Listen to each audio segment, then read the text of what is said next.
This is Professor Pete Alexander with the Winning at Business and Life podcast, where business leaders share their insights. It is 6 questions in 7 minutes because successful business leaders are busy and rarely have more time to spare. So let's get to it. Question number 1, in a few sentences, please tell me who you are and what you do.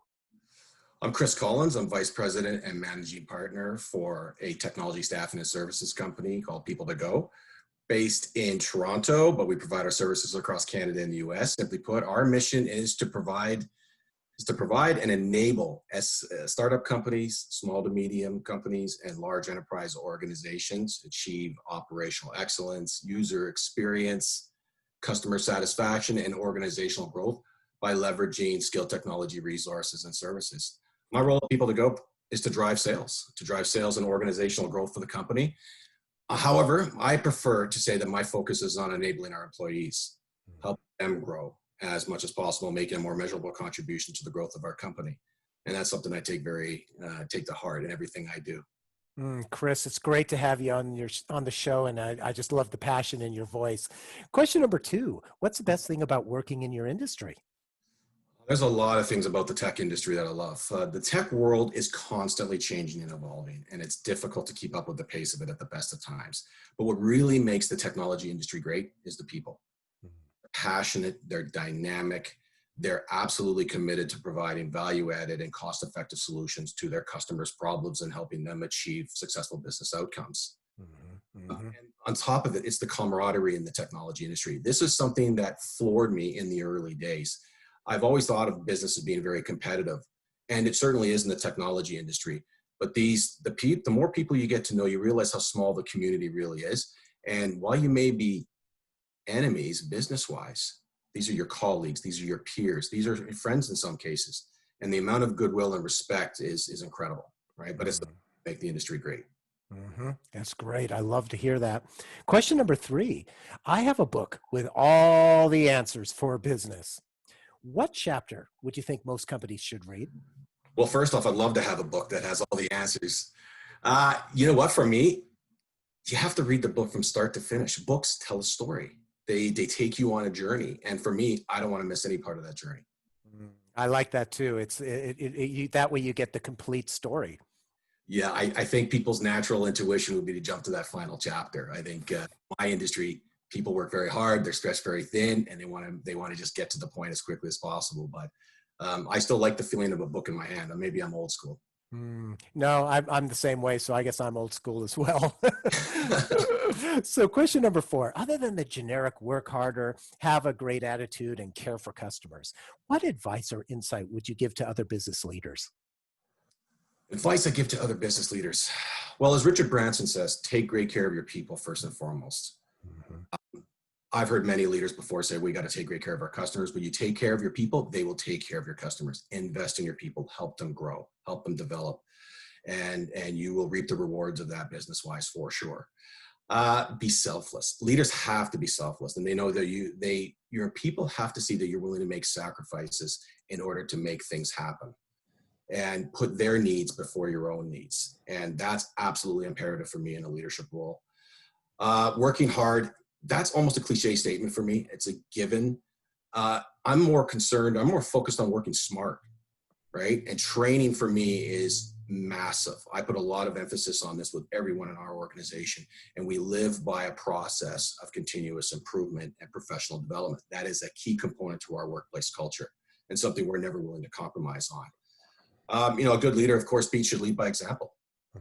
And that's absolutely critical. I personally never ask my people to do something that I probably can't do myself, right? And I'm able to build trust, respect, and empathy with them. And I've always found that to be a very effective way of leading. In terms of leadership style, everyone has a different leadership style. I personally manage by consensus. I like to bring ideas, strategies, new service offerings, recommendations, whatever it may be, to the table and get my people's thoughts on this.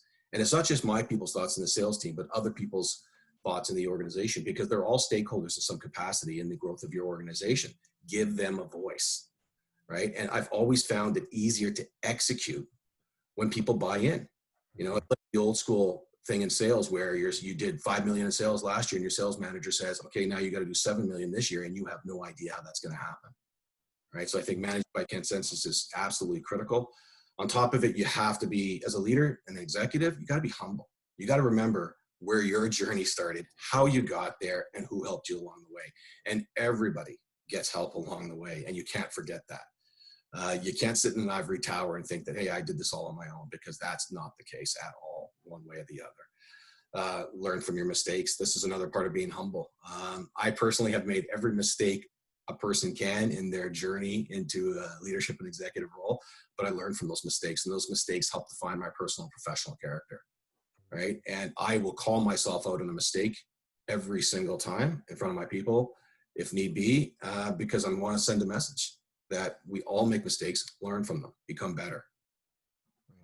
I think all those things that you're talking about, it all just builds not only trust, but also loyalty of the people that report to you. Am I correct in making that assumption? Well, absolutely. I think for me, I'm old school. What I call old school loyal is that it takes time to build loyalty, like it does trust and respect. With loyalty comes commitment, comes dedication, comes commitment, comes work ethic, comes many other things that have a positive impact on people's individual growth and that of the company. And my people know I'm as loyal to them as they are to me. We lay down in traffic for each other, right? And I love that about our organization, right? Second to none with respect to that. And the other leaders in the organization are exactly the same way.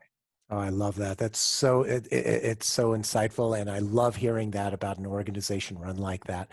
Question number 5, what other business leader like yourself would you like to acknowledge and invite to be on my podcast? Some great questions, Pete. You know what? I'll tell you that I can't name names. I will tell you offline. I have been very fortunate to work with a lot of very inspiring people in my time, and who I'd like to shout out to are the people who are going to become the next generation of executives in the technology industry, people I've grown up with. It's amazing the journey that we've all taken, right? And thanks to LinkedIn, I've been able to follow some of their journey along the way. So there's a few people that have inspired me. Some of them are customers of ours, quite frankly, and there's internal people within my organization that I see huge promise with, that I have the utmost confidence will become the next generation in leadership in our respective industry. Great. I look forward to getting those people that you're referring. So thank you for that. And absolutely. Question number 6, please tell me about your first job. Oh, my first job. I still remember it vividly. I was 13 years old and I was refereeing soccer. I am absolutely obsessed with soccer. It's one of my greatest passions. I call it football. Only in Canada and the US, the only 2 countries I'm aware of that actually call it soccer. But it was an amazing job. It was, I get to do what I love. I get to interface with people. And it was my first foray into the leadership world, because as a referee, you're not there to make a difference. You're there to create balance as much as possible and let things flow. And I've applied that in my leadership style from the very beginning. So, I mean, that's a job that I still remember very fondly. And I hope that when my son is really attached to football now as well, soccer.